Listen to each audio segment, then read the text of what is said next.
Second Amendment, gun control. You've been on the NRA's board since '95, and this is a subject that you maybe feel more strongly about than any other. I believe that Make your case. I believe that a person's moral compass can be determined by how he references free men the right to defend themselves. The Second Amendment is so obvious to me, it's insane that there's an argument.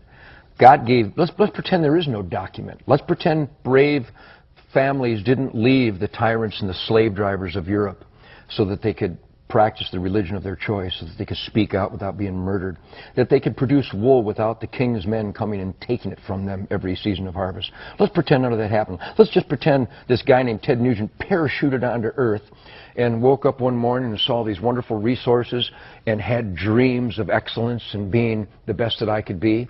I don't need a document, and I don't need another man to explain to me that I have the right to defend my gift of life, and that there is an argument in America from Hillary Clinton, from Barbara Boxer, Dianne Feinstein, from a whole gaggle of numbnuts who would try to tell me they will dictate where, how, and if I can defend myself.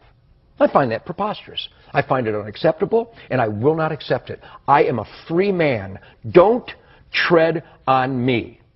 A good, law-abiding citizen, not convicted of a felon.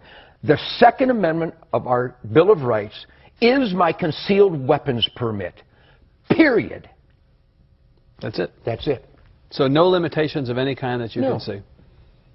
None. That's it. The limitation should be, instead of arresting people for molesting children 24 times, I would rather the dad walked into the room, found a person molesting that child, and blew his brains out.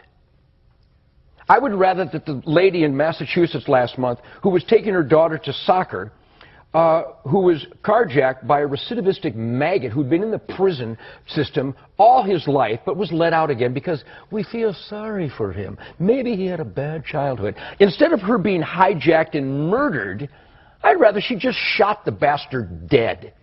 But in Massachusetts, somebody decided she can't do that. So she's dead. I would rather she was alive and the carjacker was dead. I'm weird.